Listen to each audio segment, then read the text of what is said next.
Hi guys, so we're on our way to meet Kunle Adeyanju, the self-confessed daredevil who recently completed successfully a motorcycle ride from London to Lagos.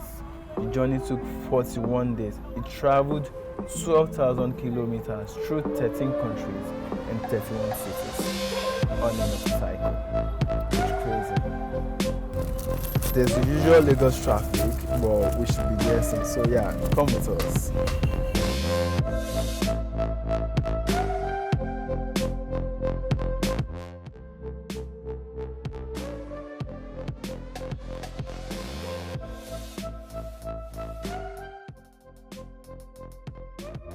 This is SaharaTV. Today we are with Mr. Kunle Adeyanju, the self-confessed daredevil who recently completed successfully, if I need to add that, a motorcycle ride from London to Lagos. Right? I think it took him 41 days and then he traveled 13,000 kilometers. Mr. Kunle, good afternoon. Good afternoon, and thank you for having me. Anyway, I know that everyone knows you, but I'd like for our viewers to get the background of who you are, where you came from, or where you're from. Could you tell us about your background? Okay, my name is Kunle Adeyanju. Full name David Kunle Adeyanju. Like every Nigerian that has minimum of 3 names. So these are my 3 names, David Kunle Adeyanju. I'm from Kwara State, Ofa. Ofa is in Kwara State in Nigeria. I'm a motivational speaker. I'm an adventurer. I'm an author. Then I'm also an entrepreneur. I run a couple of businesses of my own. Before then, I used to work for a couple of multinational corporations. That's before I left to set up my own business. Basically, so that I can live the kind of life I'm living now.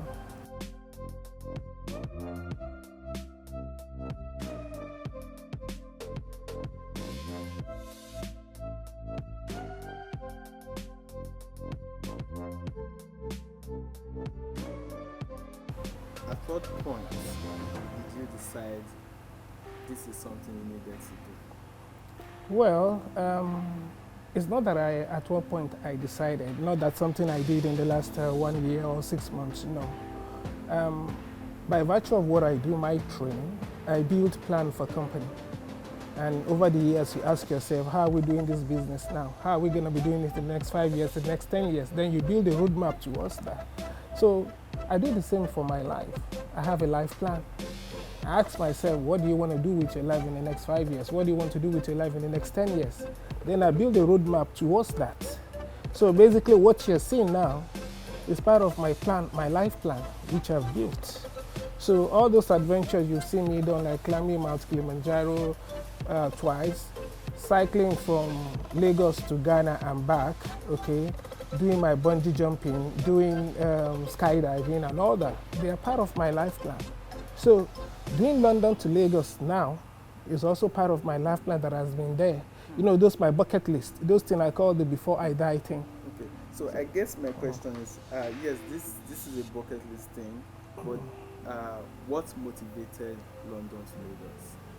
Well, you know, like if you look at the series, the stepwise of how I've done my adventure, I always like to raise the bar. If I do something that is stretching now, the next one I'm going to do, I make it more stretching because I ask myself, what is my breaking point?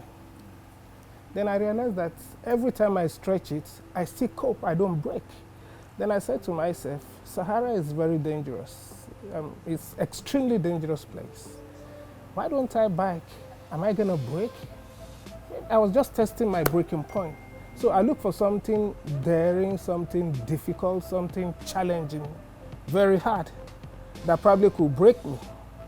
And I said, okay, taking a motorbike from London to Lagos is challenging, fraught with risk, difficulties and all that. Yeah, let me do it. Maybe it's gonna break me, maybe I will cope. I can only find out by doing it, so that's why I'm from that. So, the primary message of this particular journey is end polio. Correct. I mean, people would want to ask at first, right, sight out a news headline about this. What has riding motorcycle got to do with polio eradication? Okay, if you look at it this way, why do children like superhero? Every children need a superhero. We all have superhero when we were young. Even now, if you want to give a child the best present, give him a superhero, something like a Spider-Man or whatever, and you made the child's day.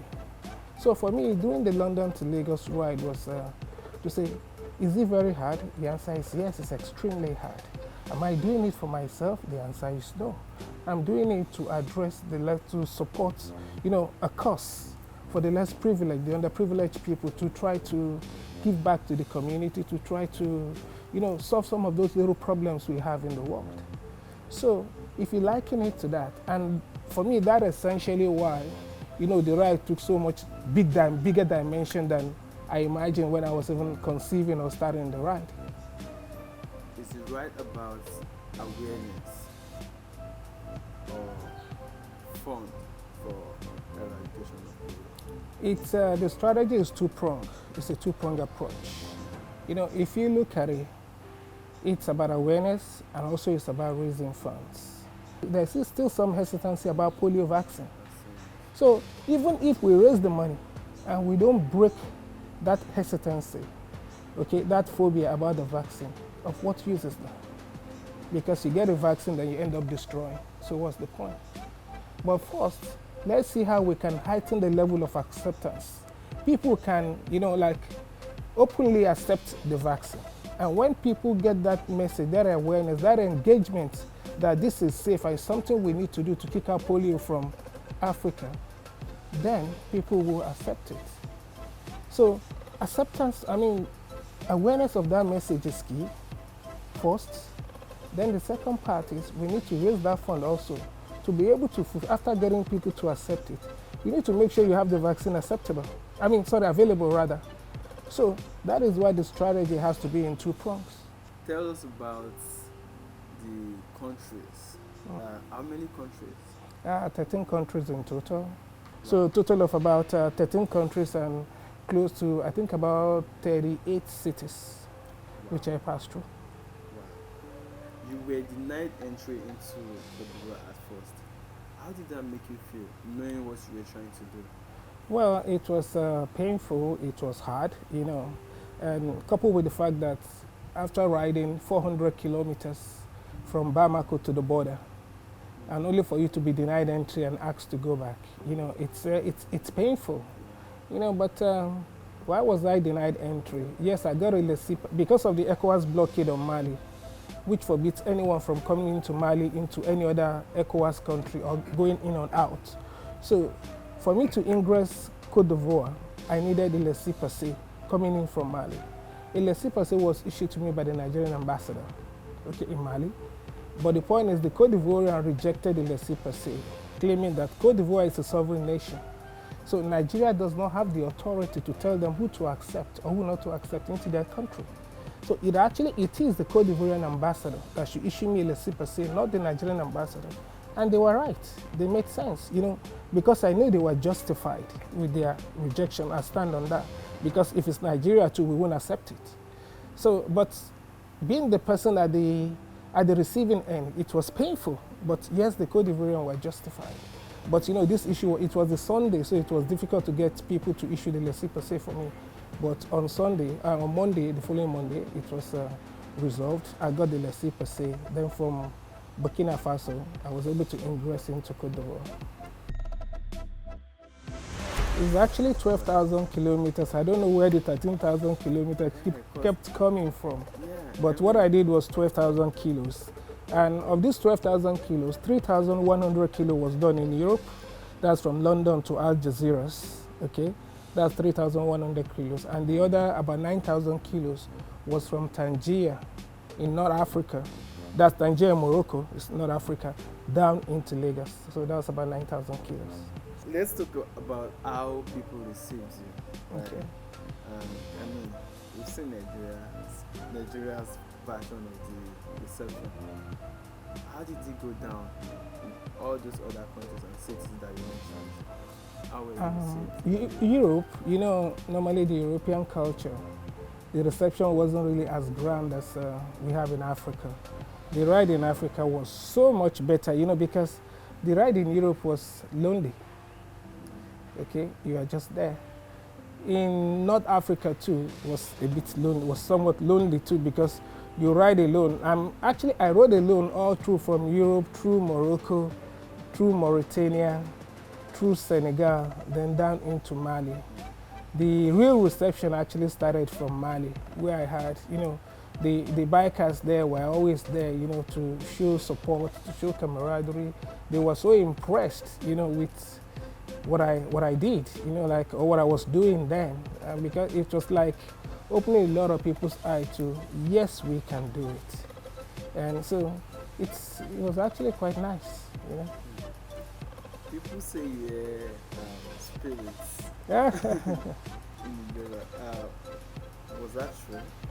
That I had spirits in the desert, or that when you go there, you should. Well, you see, I've heard a lot of stories too before then that on the Sahara, you will hear spirits and you also see spirits.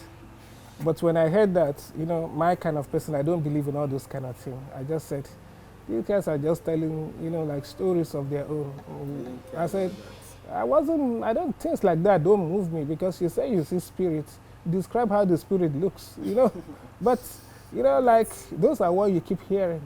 But the fact is, when you get to the Sahara, you will hear voices. So it is those voices that people were hearing, because when you get on the Sahara is very flat, it's a flat plain, right? You can see for as high as your eyes can go. If you can see up to 50 kilos, you will see it. It's plain, it's flat, it's just there. So, but you keep hearing voices clearly, like the way I'm talking to you, though muffled with the sound of the wind. And you keep wondering where are the voices coming from, and people think it's spirit. The sound gets muffled with the whistling sound of the wind, so it's not so distinct, but you can still hear what they are saying if you understand the language. So, with that mixture of that distortion of the sound waves, people say it's spirit voices, but it's not spirit, because the first time I experienced that I was on the Sahara, I stopped to make a video. And I took out my helmet, I removed my earplug, and I started hearing voices. And I kept turning around, and I didn't see anyone. I was just wondering, where are these coming? Who are these people? What are they saying? Where are they coming from? And at first I was scared, worried a little bit. Then I turned. Then I looked around, I didn't see anything. Then, I was about to hop on my bike and just take off. Then I said, come on, hold on. Then I looked, I said, hey, what's the explanation behind this? Then I realized that, because the wind rather on the Sahara travel at very, very great speed, right? And there is no obstruction, it's a flat plain. So somebody speaking from like 200 kilometers away, the wind carries the sound waves to you. Okay, the sound will easily travel on the wind, so the wind brings it to you. So somebody like, we're in Lagos now, someone speaking like in Ibadan, you will hear what they are saying clearly here, but they are not here. So it's just science. It's the wind that is carrying the sound waves to you. And because there's no obstruction in the desert, the wind can travel faster and easily to you. So people think it's spirit they are hearing, but it's just science. Then also, you tend to say they see spirit. The truth is, when you get dehydrated, you easily get dehydrated on the Sahara if you're not careful. And when you get dehydrated on the Sahara, you start seeing things. And it happened to me. At that time, I almost exhausted my water ration. I actually exhausted it, and, I was really, really dehydrated. And, then my water ration. So, and it was a crisis period for me. So when I noticed that, I realized that I was riding, I would see like somebody walking towards me from afar. And when I get there, I won't see the person anymore. And it happened to me like 2 hours, then I realized I started hallucinating. And I was hallucinating because I was dehydrated. So, the next thing to do is you need to drop your speed, because that means I'm not thinking straight anymore. And my reflexes are not that sharp anymore. My thinking is slowed, and if you continue with the kind of speed you're doing, the only thing that an accident is waiting to happen.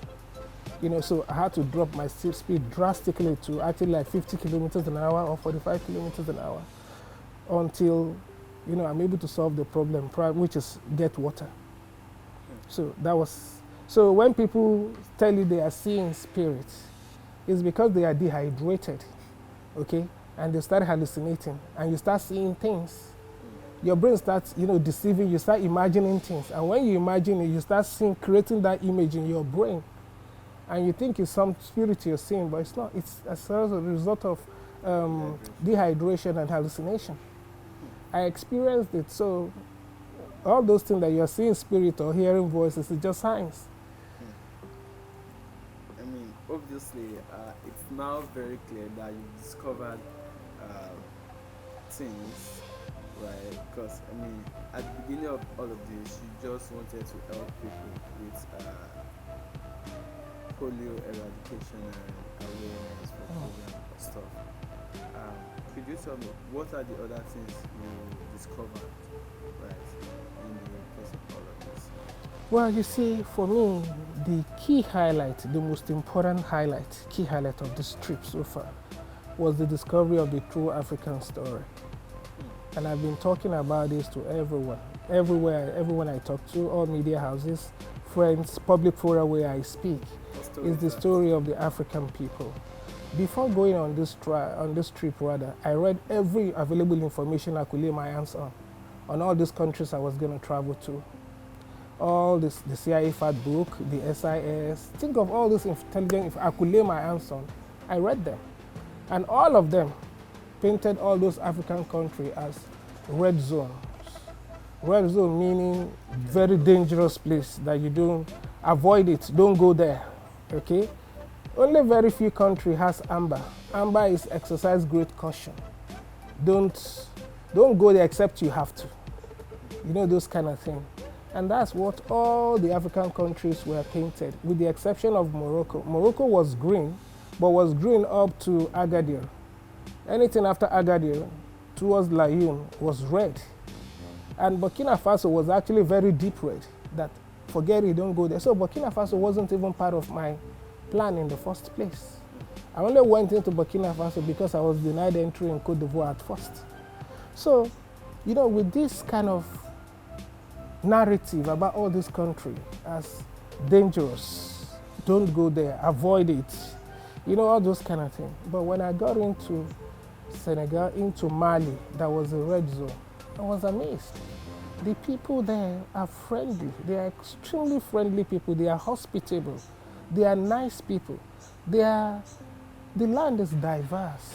Everywhere you go on the African continent, through where I passed through, let me speak for that. Through where I passed through, you discover something new. You learn something. It's totally different. I've been opportunity to visit over 70 countries around the world. And I can tell you it's totally different from all those ones. I realized that what I was experiencing were just concrete. You take pictures with big concrete, big buildings, big bridges, and that's all. But really the human interaction wasn't there. Experiencing the human aspect of it wasn't there. But coming into Africa, I experienced the story, the generosity, the hospitality, the friendliness of the African people.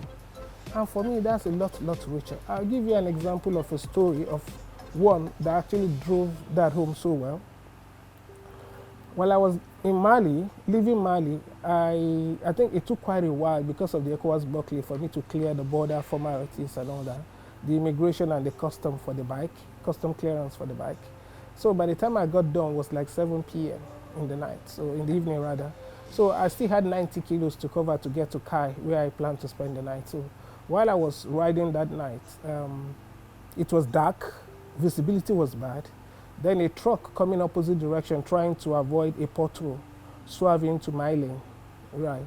I trying to impact the truck, veered off my lane towards the shoulder, and there I ran into a ditch. I lost my rear tire. The wheel actually cracked. So I was stranded. There was nothing I could do. And this area was close to a game reserve where you have lions, hyena, and cheetah. Wild animals there, and I was stranded like a sitting duck. So, at first your survival instinct just kicks in. What do you need to do? So the first thing, you don't have time to think in that kind of a thing, you just act. Yeah. So I just said to myself first, put a height between you and any animal. And so I just looked around for a tree to climb. So I ran, sprinted, saw a tree, and I climbed the tree up just to put a height between me and whatever animal on the ground. And even if the animal would climb tree, at least I would see it better than while on ground. And these wild animals, they have like a night vision. They can see you in the night, but you can't see them. By the time you see them, it's too late. So I did it. So as I was climbing the tree, then I saw a ray of light from a distance, like 400 meters away. So I came down from the tree. Then I started sprinting towards the light. So, sprinting as hard as I could. Then I got to the place. It was a small village, a hamlet actually, with 3 houses. I ran into that place. The way I was coming with the full speed and sprinting, They saw me, somebody just ran in there. They too were afraid, they too ran off. Then they came back and they saw the way I was. At first they were angry, but when they saw the way I was dressed and everything, the way I was panting, the women brought me a chair to sit down. They brought me water to drink. Remember, this was like about 8 p.m. in the night now. And these are people they call the red zone. Avoid it. You don't go there. If you go there, you could end up dead. They could kill you, they could do this. All those things, they were painted red. These are the people who gave me chair to sit there. They gave me water to drink. They also brought water for me to wash my face. Okay? I told them what happened to me. These people followed me to where the incident happened.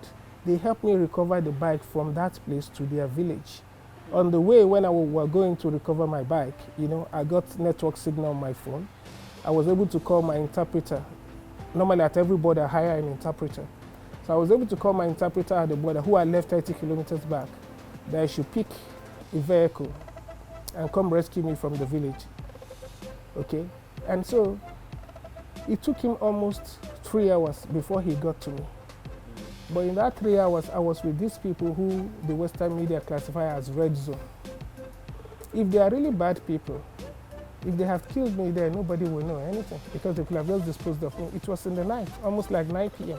I was with them till 12 midnight.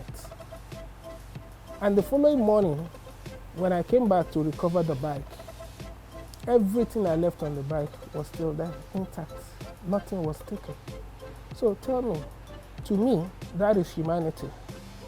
That is true story of the African people, their generosity, their friendliness, their honesty. And that is what I discovered all through this trip in Africa.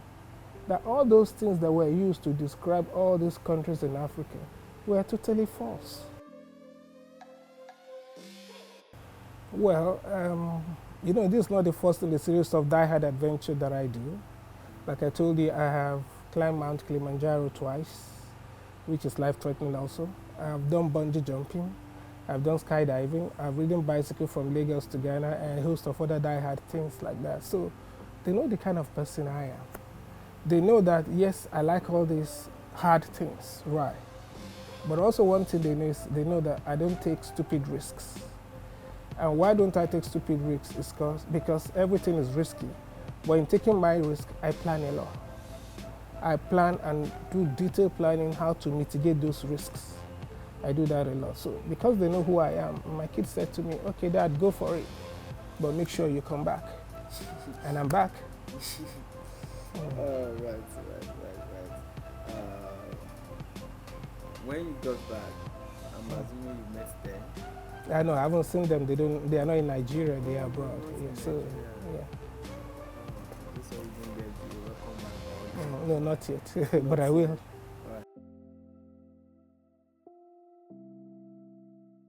Do you feel like there's something more, right? We're talking about polio now, that the government should be doing?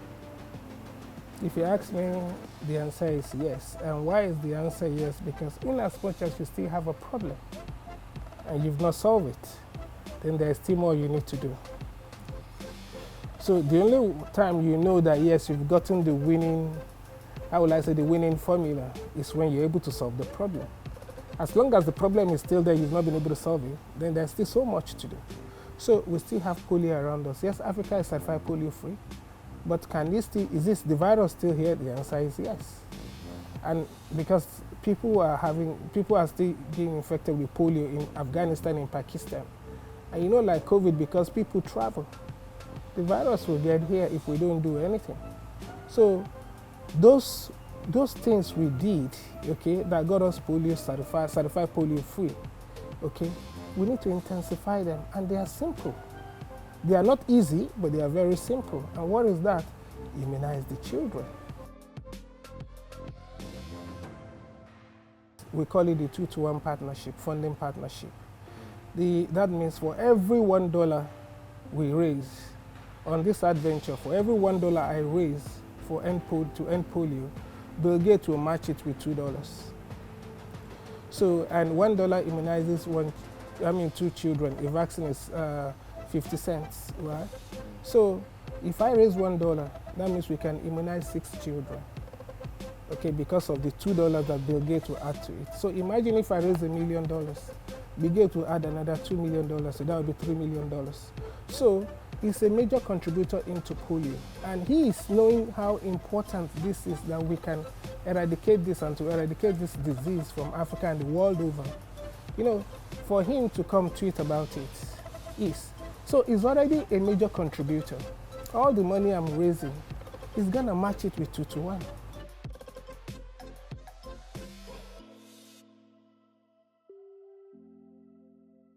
What's next?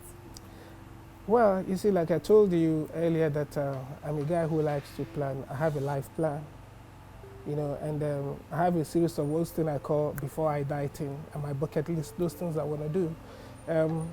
Lagos to London was one of them. I've done it. So what do I want to do next? My next plan is I want to ride from Lagos to Israel, then from Israel through Turkey, through the Asian countries. My destination is I want to go onto the Tibetan plain.